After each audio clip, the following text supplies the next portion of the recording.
This your boy Zach Shirley, Christopher Walker, Quentin Coleman, Adrian Neal Jr. Hey y'all, it's your boy Harold. The Blackberry View is here. So do what you gotta do, get ready, pop your popcorn, Sit back, relax join us. for the journey that is Blackberry View. Watch the Blackberry View. Hey y'all, and welcome back to the Blackberry View episode 7. Yes, y'all, we are one episode away from our finale episode for season 1. So please make sure that you tune in on YouTube and everything, Instagram, Twitter, Facebook, etc.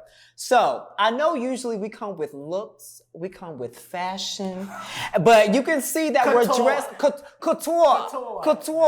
You know, usually I have a little hat, I have a little pussy bow.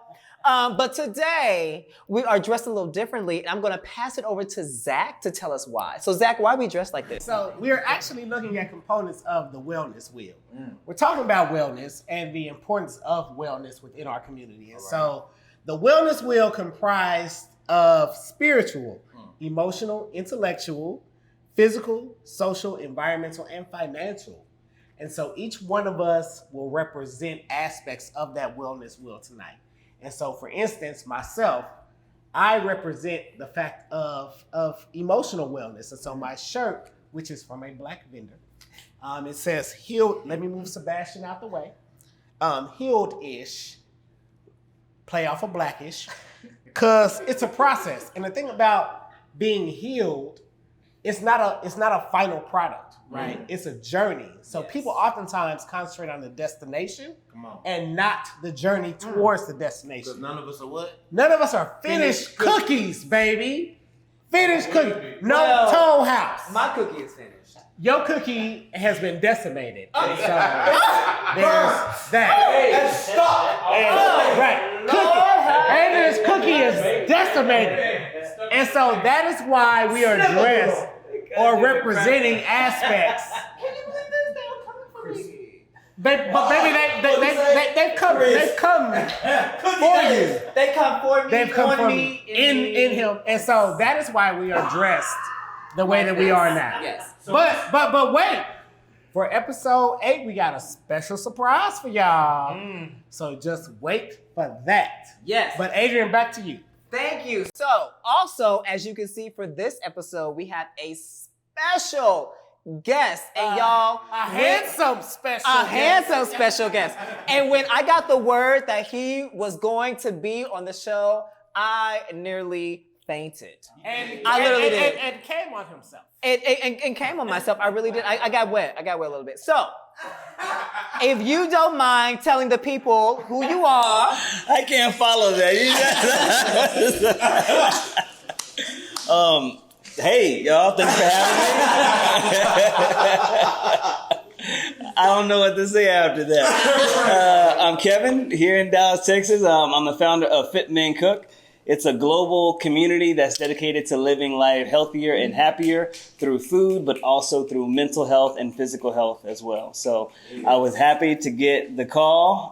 Always ready to talk about the, health and wellness within the Black community, because I just think that whenever you look at health and wellness overall, it's the Black and brown communities who are suffering the most and who need the most help. So thank y'all for elevating that and not just stopping with and not just doing the physical part, but the mental right now, especially in this climate.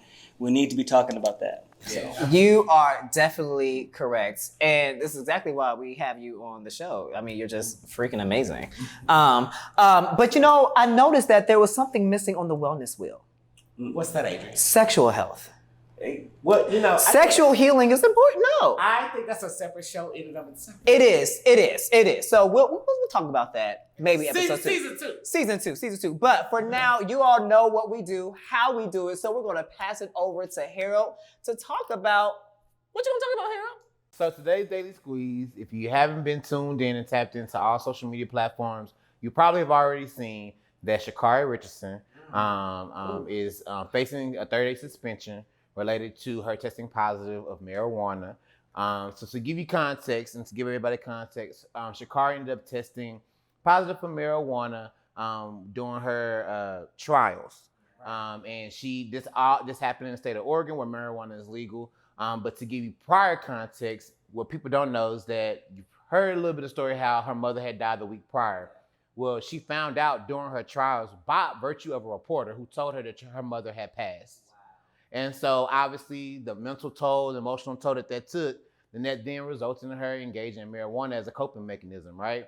And so now there's a possibility that she won't get to compete in the Olympics. And there's a possibility that if she is not given the full 30 days, there's an opportunity for her to still compete in the Olympics in the August 6th relays. So there's a lot of uproar. People, I will also add, she has come out and interviewed and she says, I take full responsibility. I know I took the risk. I know what I did in relation to her ability as an athlete and everything. And she owned up to it. But also, and I think a lot of people was upset because for her, she represents a lot of stories of struggle, right? And not that she is a person of struggle, but she comes from where I come from, Oak Cliff, Texas, right up the street. She, like me, also attended LSU. Yeah, no, don't do that.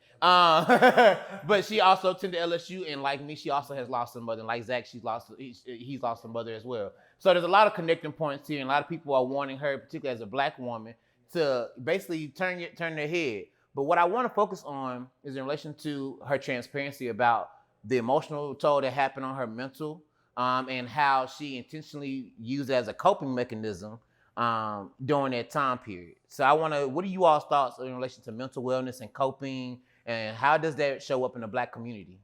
So I will start. As someone who has lost a mother, my mom, as episodes in the past have said, my mom passed away in 2012. And for me, I tapped into various coping mechanisms because until you lose a parent, and I'll say a parent because I'm not going to differentiate between mother or father because Adrian lost a father. Yeah. When I lost my mother, shit changed for me. Yeah. And I became a different nigga. And so not only do I empathize with her, but I appreciate the fact, because but erases everything you said before that. However, and I appreciate the fact that she took ownership of what she did, and the fact that a reporter told her, that was messed up. Who are you? Who are you to tell me this? Right. And I feel like it was an opportunistic moment, and I put myself in her position of if someone else told me. Well, actually, no. I'll rewind. I was driving. My twin brother and I were driving to work, and our father called us 10 minutes from driving to work when we were working at A&M Commerce. And our father told us, your mother is gone. She's gone. And at that moment, I didn't give a shit about anything else. The woman who brought me into this world, who raised me, even when my mother and father were not together, and who taught me valuable lessons, was all of a sudden gone.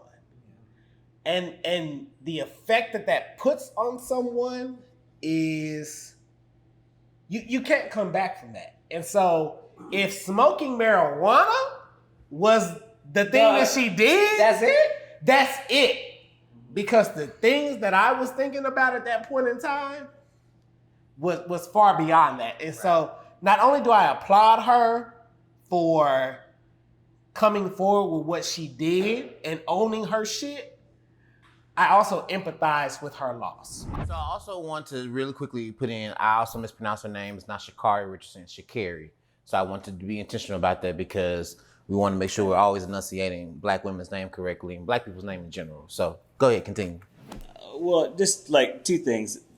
I think the first off, it doesn't really matter whether or not her mom passed or not. I just think that the law about having marijuana inside your system, that's not performance enhancement. I think it's an antiquated law, so look into that. Yeah. But aside from that, I just think I see a lot of similarities in this story and the one that happened almost about a month ago with Naomi Osaka at the French Open. Yes. And we had two athletes in that same position talking about mental health, and they both had to say something. And so the fact that society is putting people, especially Black women, in this position to be like, something that I've worked so hard for my entire life, I have to step away from because there's no outlet for me to get help. And from Sha'Carri's standpoint, I would rather risk everything that I've worked for right now because the pain is too much, and I don't have an outlet because if I talk about it, I'm criticized. Yeah. And I think that's the place where I think a lot of people find themselves in when it comes to mental health and wellness, because then it's happening on this grand stage. But perhaps with you, if I say something out loud to my friends and family, are they going to start treating me weird? Yeah. If I disclose it to my job, am I going to get fired? Am I going to be put into this position? Yeah. I just heard a disturbing podcast yesterday where it said, it's from the New York Times, and it said, our doctors are not okay. And that so many of them suffer from like depression, but because of that stigma is out there as them as health professionals, they don't seek help. Correct. And their rates of suicide are the exact same as everyone else's. Mm-hmm. Wow. So it's a discussion that has to be had. I agree. And I would also say, like, you know, when it comes to Black and brown folks, there's this thing to where we have to be strong, right? Like, we just have to be strong. We have to get through it. We have to overcome. I remember as a child, all the way up until probably my mid-20s, my mom would always say that, you know, just do it, right? No matter what it is, just do it. And so my thing is like, no, we have to come out of that. Just do it. Just get through it. Just get over it. And like, how about we just talk about it? We have conversations. We create space for people to be able to heal. Right. Yeah. Right. And so for me, like, so this hits close to home for me because like what a lot of you don't know is that I was a collegiate athlete for 12 years of my life, right? So I ran track specifically through high school, middle school, and college, and I was like an NCAA qualifier numerous amount of times with nationals and everything. And so I understand. So the fact that like she engaged in one thing that put her whole life and career on hold. And so for those of us out there who we were raised and socialized to understand that you have one job and one job only, and that's to run fast, right? And so we know what we're supposed to do. We know we can't be smoking and get caught feeling drug tests. Granted, we do it. A lot of athletes do smoke marijuana, but we know when it comes to time and meets and so forth, and when you run good, they're going to test you. So for her to go through a situation as traumatic as that, and for her to put her whole life's work, right, at risk for that one moment, just shows you the lack of support that people on that platform have to cope with mental health, right? It shows the lack of significance that people really have placed when it comes to mental health and professional athletes. For anyone who's in the spotlight, it's hard because the whole world is looking at you. And so that's something that she knows. It's young girls looking at her saying, hey, I hope and know that I want to be just like Sha'Carri Richardson one day, right? Because she was on the world record breaking train. Like she was like in the category of FloJo, Shelly Ann Fraser-Price, right? She was that it girl, especially for the USA. So like, no, and I know she had a lot riding on this and there were a lot of people counting on her. So for her to be in the mental state to where she was able to put that at risk because she knew and she accepted that, right? That just shows you how the system is not set up for our mental health. The system is just set up for our physical well-being, and they don't pay homage to our mental strife that we have to go through, right? And then she used marijuana in the state to where it was legal, because it's legal in Oregon. And she used it in Oregon, but based off the system of what society deems acceptable, right? That put her Olympic standing at risk. So now she's no longer available to run. She can't run the 100-meter dash, the race that America was hoping her to run, to where she could have won and been a medalist, because we haven't had a gold medal in the past 30 years in that event for the women's 100-meter dash.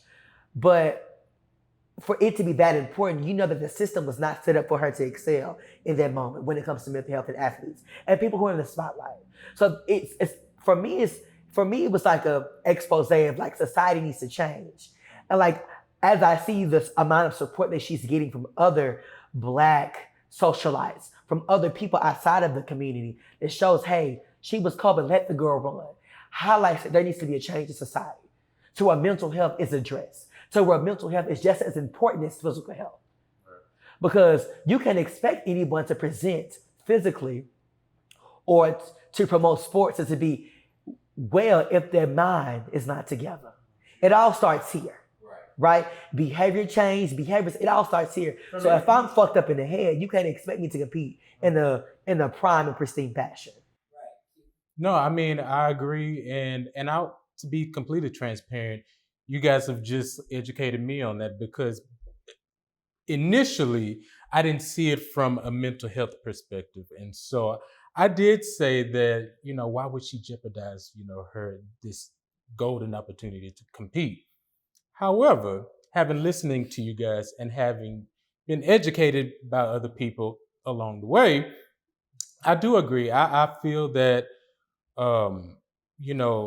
unfortunate circumstances that presented itself to her, her mother passed, and then how she's having to cope with that. And this is the way that she coped with it. I understand. And it asks a larger question about, to Adrian's point, about mental health within our community.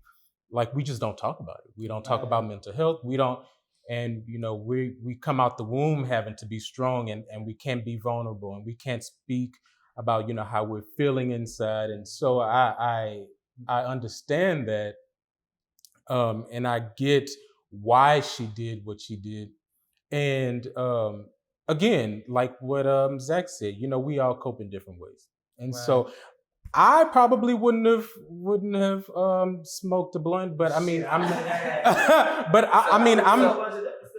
not necessarily. I mean, I'm not a smoker. I'm gonna tell you, baby, if somebody else had to tell me that Laquita done died, I'm doing every motherfucking thing. And why? That's mom. I'm sorry, Laquita is my mom. If you don't know, Laquita is my mom. Big Quee, that's my mom. I love you, mom.